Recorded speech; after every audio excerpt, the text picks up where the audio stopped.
Hello students, आपको जैसे ये पता है कि ये वाला जो मेरा वीडियो है वो क्लास 6 के बच्चों के लिए है जिनका एक चैप्टर है मोशन। ठीक है, उसमें हम बेसिक पढ़ेंगे कि what is motion, what is rest, how many types of motion are there and how many types of you have to study that speed, distance, velocity. ये बहुत बेसिक वीडियो है बच्चों की इनिशियल स्टेज के लिए। ठीक है, तो मैं इसमें क्वेश्चन आंसर फॉर्म में भी आपको पढ़ाऊंगी सो दैट आप यही क्वेश्चन आंसर कॉपी में नोट डाउन करके चैप्टर को कंप्लीट करेंगे। पहला वर्ड जो मैंने आपको कहा वो क्या है? मोशन है। ठीक है, मोशन का मतलब क्या हुआ?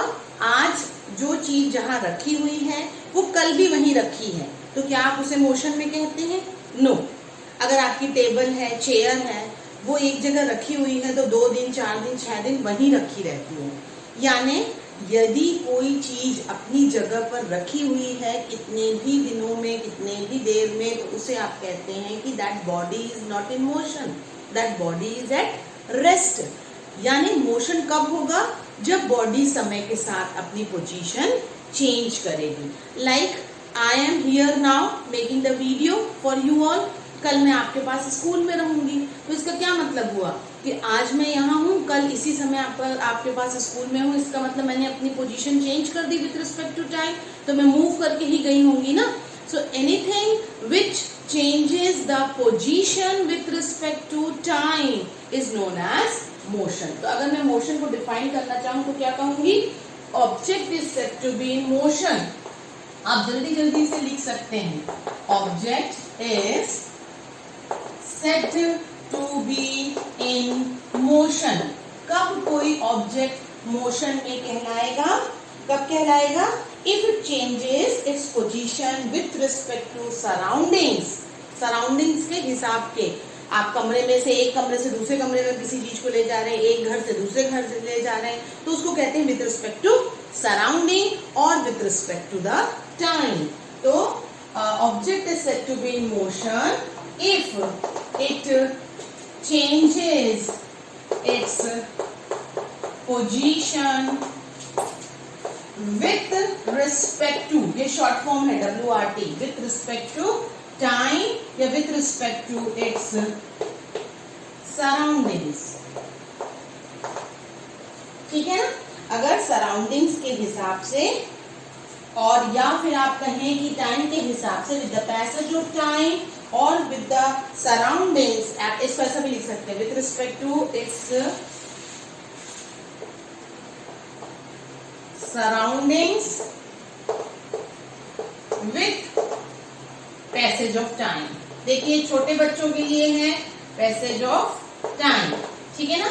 ये मेरे स्कूल के छोटे बच्चों के लिए है, इसीलिए मैं पूरा लिख रही हूँ। ठीक है, और पढ़ने वाले बच्चे जो होते हैं वो एक ही बार में समझ जाएंगे, जो थोड़े से बड़े होते हैं।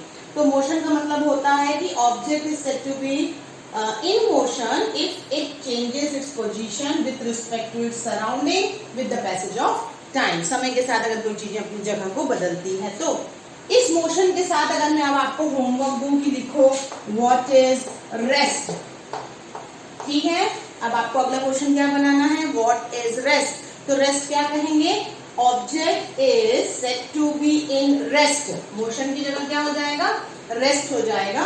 If it does not change its position या if it do not change its position with respect to, ये WRT है, with respect to its surrounding with the passage of time. Time के हिसाब से अगर वो जगह नहीं बदलता है तो object is said to be in rest. तो रेस्ट और मोशन जल्दी से खत्म करिए। Now what we can see, अब हमने मोशन और रेस्ट देख लिया, तो हम अब टाइप्स ऑफ मोशन देखेंगे। तो आपका जो अगला टॉपिक है वो क्या है? Types of motion. ठीक है, टाइप्स ऑफ मोशन में सबसे बेसिक, मैं बार बार ये बात कह रही हूँ कि मैंने कुछ वीडियोस अपने YouTube में बड़े बच्चों के लिए भी डाले हैं, तो don't get confuse, this is the video purely for class 6 my students. Okay, types of video में आपको टाइप्स ऑफ मोशन में आपको 2 तरीके की क्या करना है? मोशन पढ़ना है। पहला एक मोशन होता है यूनिफॉर्म मोशन। ठीक है, यूनिफॉर्म नाम से ही बहुत क्लियर होता है ना, यूनिफॉर्म मतलब जहाँ समानता होगी, जहाँ एक जैसी चीजें होंगी। तो यूनिफॉर्म का मतलब ये हुआ कि अगर आप 1 घंटे में 40 किलोमीटर चल रहे हैं। क्या कहा मैंने आपको कि टाइम कितना लिया है मैंने, 1 घंटा, और चल कितना रहे हैं आप, 40 किलोमीटर ट्रैवल कर रहे हैं, क्योंकि आप समय के साथ अपनी पोजीशन बदल रहे हैं। तो अगर 1 घंटे में आप 40 किलोमीटर चल रहे हैं तो 2 घंटे में क्या होगा, घंटे का डिफरेंस कितना है, 1 आवर, 1 के बाद 2 हो गया, तो 40 का जस्ट डबल हो जाएगा 80, यानी कितने का है, 40 का टाइम, सॉरी 1 आवर के टाइम इंटरवल में आप 40 किलोमीटर कवर कर रहे हो। तो यूनिफॉर्मिटी है ना, तो जब बॉडी इक्वल डिस्टेंसेस कवर करती है in equal interval of time, तब उसे कहते हैं यूनिफॉर्म मोशन। तो चलिए हम जल्दी से इसका डेफिनेशन भी लिख लेते हैं कि यूनिफॉर्म, क्योंकि फिर नॉन यूनिफॉर्म आपको बनाना है। नॉन यूनिफॉर्म का क्या मतलब हुआ, अगर हमने 1 घंटे में 40 किलोमीटर किया है तो अगले 2 घंटे में हम क्या करते हैं, 30 कर सकते हैं। तो समय अगर हो सकता है 4 घंटे हो, मतलब 2-2 घंटे की जगह 4-4 घंटे का इंटरवल हो, और किलोमीटर कम हो या किलोमीटर ज्यादा हो, यानी अनइक्वल डिस्टेंस कवर कर रहे हैं हम with the passage of time. तो अगर अनइक्वल डिस्टेंसेस कवर कर रहे हैं तो यूनिफॉर्म की जगह कैसा मोशन है, नॉन यूनिफॉर्म मोशन है। ठीक है, तो चलिए यूनिफॉर्म मोशन का डेफिनेशन लिख लीजिए। Any object is said to be in uniform motion if it covers equal distances in equal interval of time।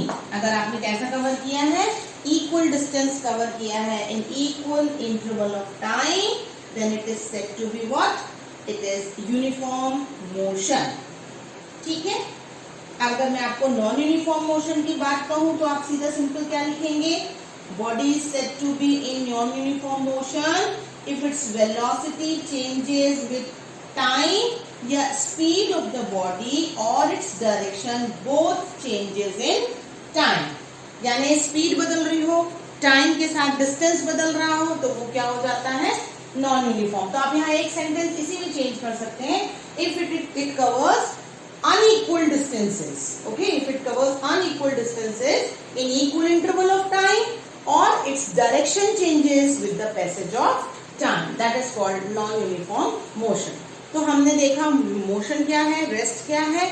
Motion के 2 टाइप्स करेंगे हम, यूनिफॉर्म एंड नॉन यूनिफॉर्म। फिलहाल हम इतना करेंगे, जो नेक्स्ट वीडियो होगा उसमें मैं आपको बताऊंगी कि डिस्टेंस क्या है, डिस्प्लेसमेंट क्या है, स्पीड क्या है और आपका वेलोसिटी क्या है।